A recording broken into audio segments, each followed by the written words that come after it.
Coming up tonight on News Center Now, why some Maine motorcyclists are saying goodbye to the bike as the busy summer riding season begins. Plus, more than a dozen locals in Brunswick support workers of Wayfair who walked off the job this afternoon. Plus, we're going to introduce you to Dottie, who wants to tell you about a piece of technology that made all the difference after a car accident. This is News Center Now.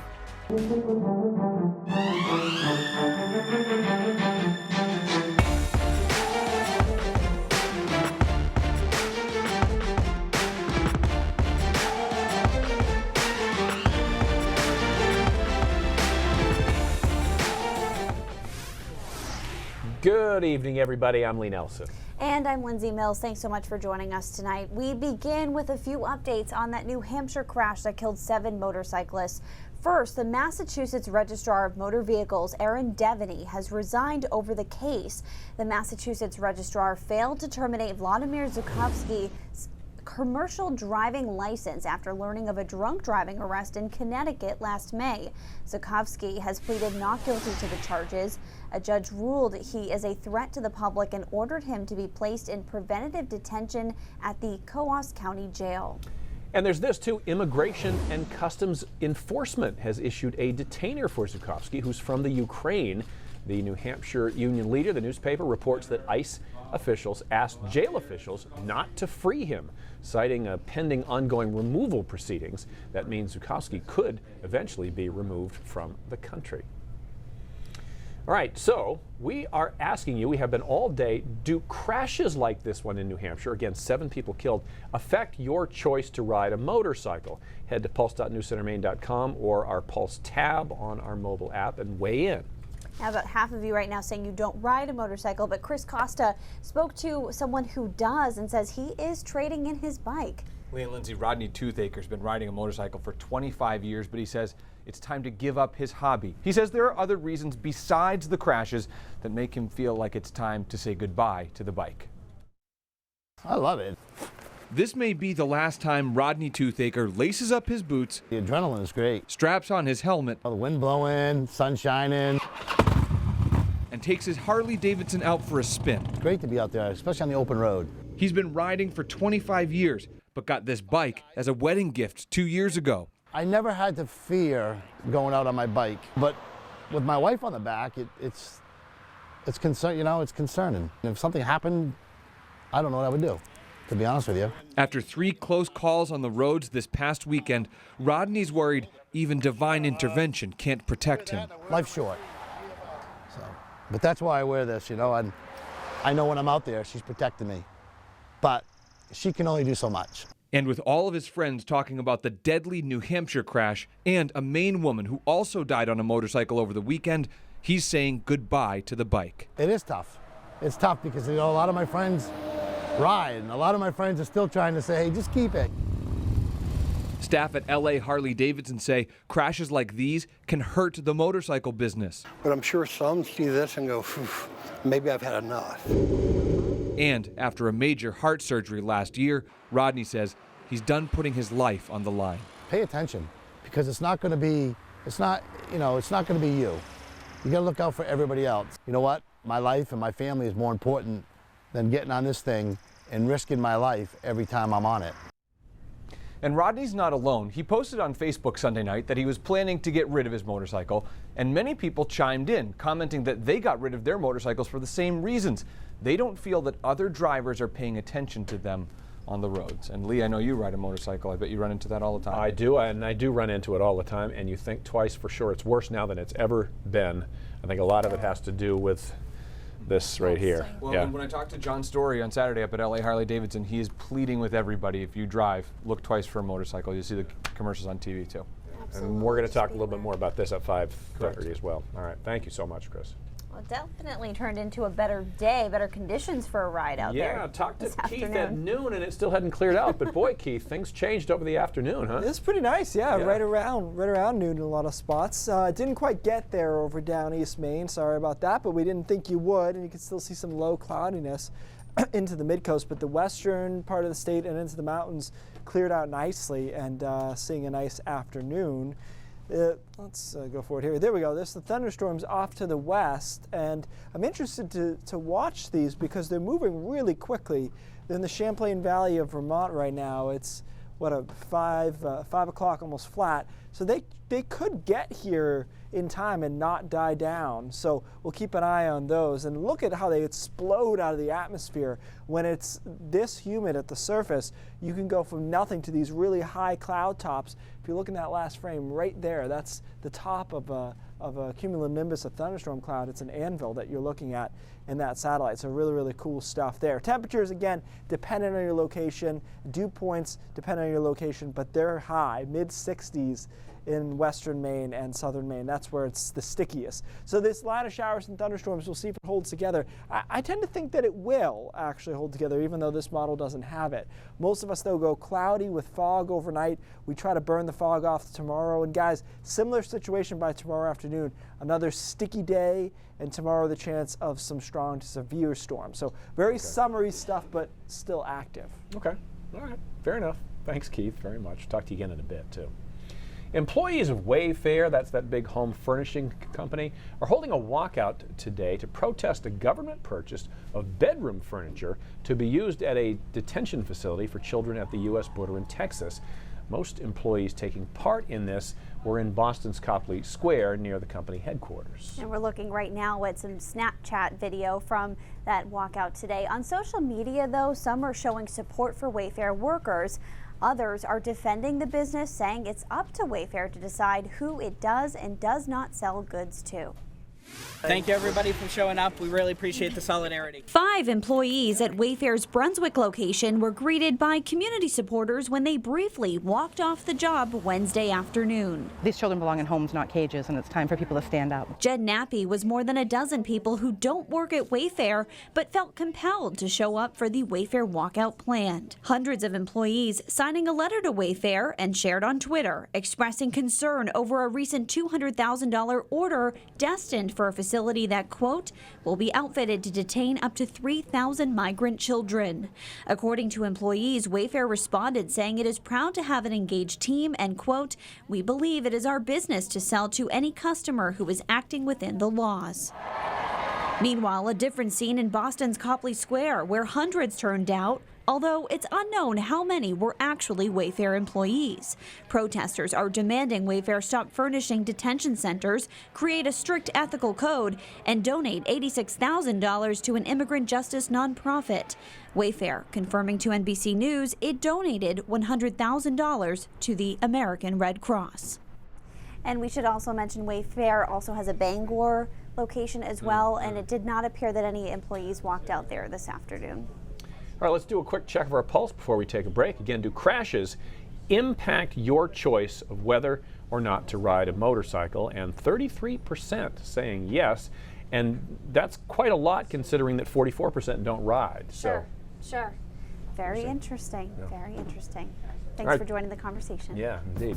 Coming up, social media companies talking to lawmakers today about fighting misinformation that gets spread on their platforms. Plus, and all of a sudden there was this big bang and a jolt. I didn't know what hit me. how one woman was able to call for help without touching her phone. An oil refinery in South Philadelphia is shutting its doors for good following last week's massive explosions there. The news was confirmed by the mayor, Jim Kenney, on Twitter. Kenney called the closure extremely disappointing for workers. This comes as health officials updated residents about air quality following those blasts. More than 1,000 employees will be out of a job. The refinery is set to close its doors next month. Some of the bigwigs from the big social media companies were on Capitol Hill this day, talking about fighting the spread of misinformation online. Executives from Facebook and Twitter and Google, which of course also owns YouTube, appeared before the House Homeland Security Committee today, updating lawmakers on internal changes to stop the flow of terrorist content and, again, misinformation. The committee chair asked about a recent doctored video that appeared to show an intoxicated Speaker of the House, Nancy Pelosi. The video floated around Facebook for a day and a half, and Twitter declined to remove it. Executives also shared improvements they made to their crisis management. One example was blocking a video showing a mass shooting at a mosque in New Zealand.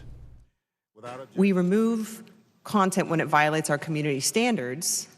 Beyond that, if we see somebody that is sharing misinformation, we want to make sure that we are reducing the distribution and also providing accurate information from independent fact-checking organizations. Over the past 2 years, we have invested heavily in machines and people to quickly identify and remove content that violates our policies. In the first quarter of 2019, over 75% of the more than 8 million videos removed were first flagged by a machine, the majority of which were removed before a single view was received. And after that hearing, lawmakers said they were unsure if the committee would move to legislate this issue, but they added it's an option if the tech giants refuse to cooperate and crack down on misinformation. Well, we have a developing story right here. This just coming across the desk. Poland Spring Road and Meadow Road, that intersection in Casco, is closed right now. Officials say that's because there was a serious crash there and drivers should avoid the area for several hours. And we will continue to update you on this story throughout the next 90 minutes and online as well. Indeed, we will. The 2020 presidential election in the spotlight this evening. The opening debates by Democrats running for president will feature 60-second answers, primetime TV audience in the millions, and a chance for the little-known candidates to introduce themselves to voters. There is one tonight, of course, and one again tomorrow because there are so many candidates. Sure. Each 2-hour debate will have 10 candidates trying to win that Democratic ticket. The debates start at 9 p.m. and they can be seen right here on News Center, Maine. Well, we're going to take a break. When we come back, how the power of technology is helping a woman whose car was in a crash. All right, and you gotta love the power of the sun. Keith's forecast up next. Well, a couple of weeks ago, 87-year-old Dottie White was in a terrible car wreck in Kennebunk.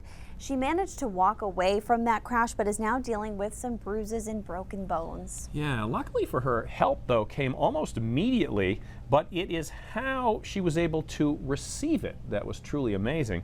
Here is Samantha York with her story. This was the scene. It was a nice day. 2 weeks ago at this busy intersection I'm on my way home with lots of nice groceries. in Kennebunk.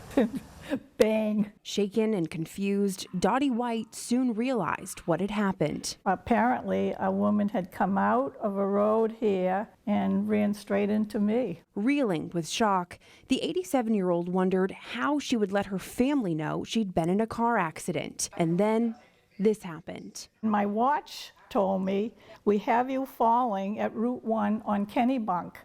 Help is on the way." Her Apple Watch detected what it thought was a hard fall and immediately notified her family and first responders of the crash. The watch dialed my son in Florida, dialed my daughter in Massachusetts, and my daughter in Maine. So, you know, they could just come, they knew something had happened and knew where it had happened. It was really helpful to get that message. Her son James immediately called his sister, who after receiving the message herself, rushed to her mother's side.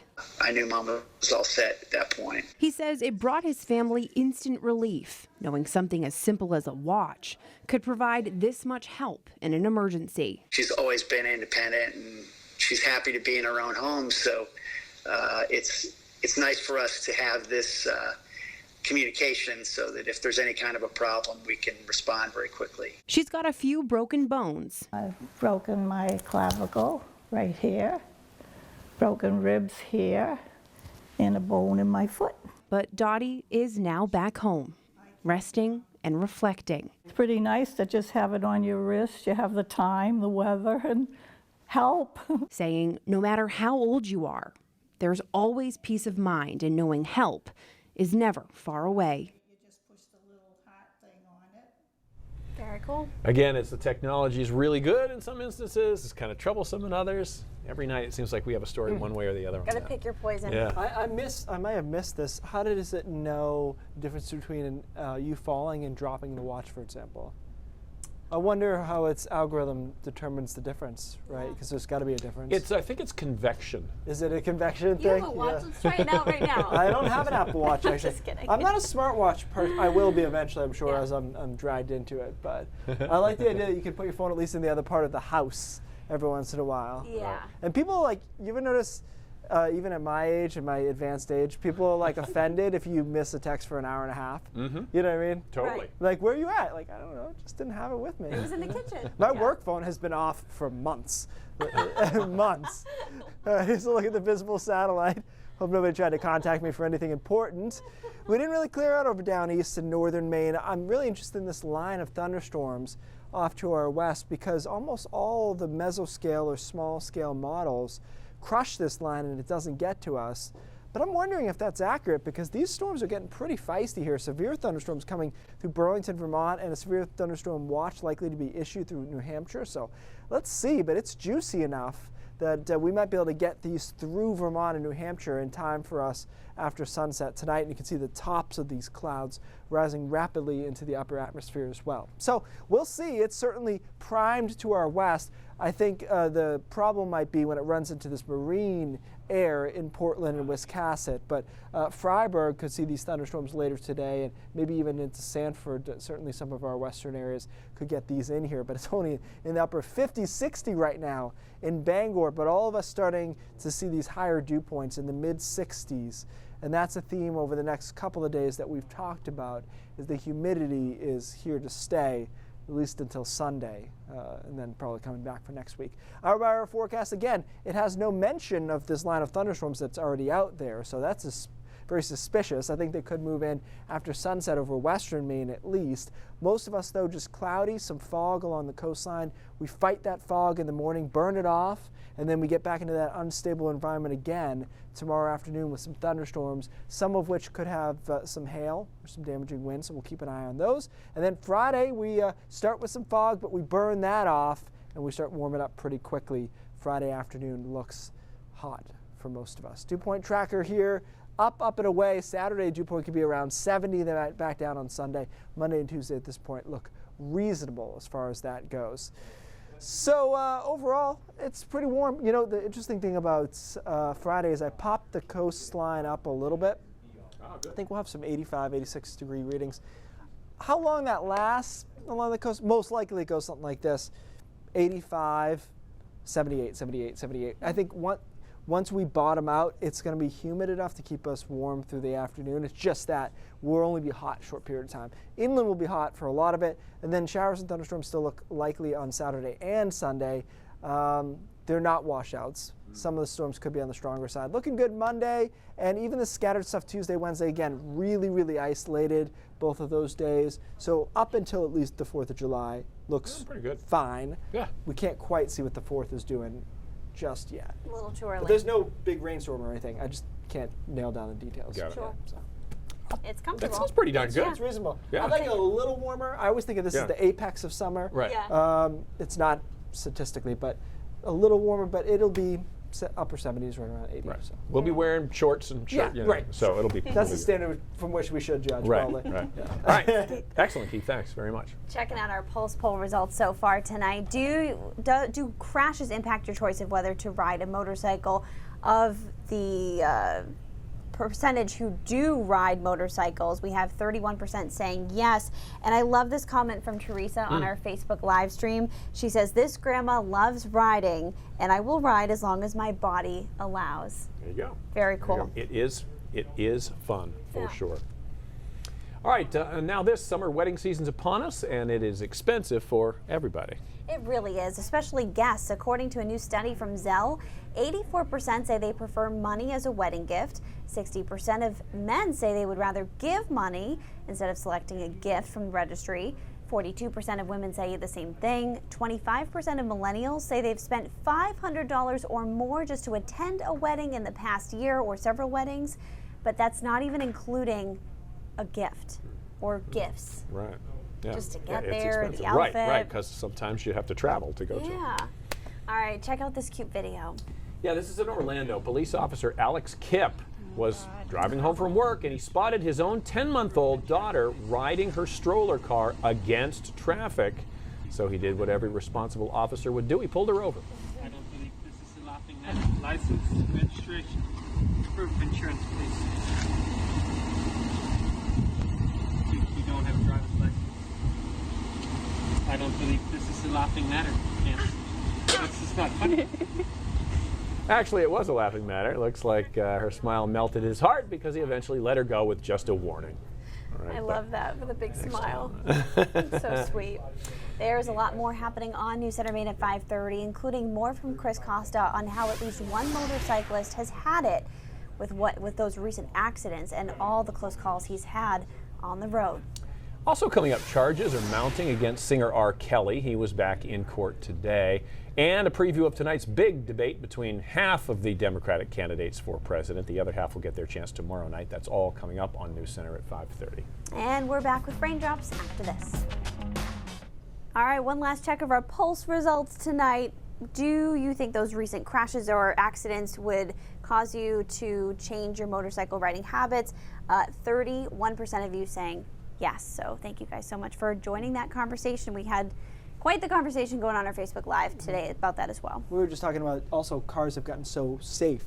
The delta between the two has grown, unfortunately. All right, Chernobyl is a very popular HBO series. I don't want to call it a documentary because it's not. We're about to talk about that. It's a very powerful. I just completed it last night. I'm glad because now we can talk about it. It's got everything in it. You know, it's got some science in it and it's got a lot of human touches. But there's a few mistakes that they made. And I started picking up on some of these and I had to do a little research because that's not my field, but they just seemed off. Sure. Okay, so Chernobyl mistakes, HBO. Number one, this is really glaring. It was the amount of radiation in the town nearest to Chernobyl. And so this was shown in a very dramatic fashion in the show if you've seen it. But in reality, what they found is the average dose that people received before they were evacuated 36 to 48 hours after the event was the equivalent of 3 whole body CAT scans. So not great, but not deadly. In fact, there was no radiation poisoning in the residents. Now, there was a higher incidence of cancer rates later, in some cases thyroid most specifically, but as far as immediate effects, it was not that deadly. Bridge of death. In the end of this is a footnote that says the bridge from which they watched this explosion, none of those people survived. That's blatantly untrue. In fact, there was interviews as recent as a couple of years ago with children who were on the bridge, and they're still alive. They're still fine. So there's no reason to feel that that was an elevated radiation. And then reactors aren't bombs. Throughout the series, they talk about the explosion level. You know, the explosion, so to speak, was just the reactor and the hydrogen actually pushing its containment away, right? But it does not act like a nuclear bomb. Nuclear bombs are designed to spread out from their location. There's no scenario in which Chernobyl would have leveled entire surrounding cities as if they talked about. Great series still, though. Just a couple little sciencey mini things. docuseries. Yeah. Thanks, Keith. News Center Maine at 5:30 starts right now.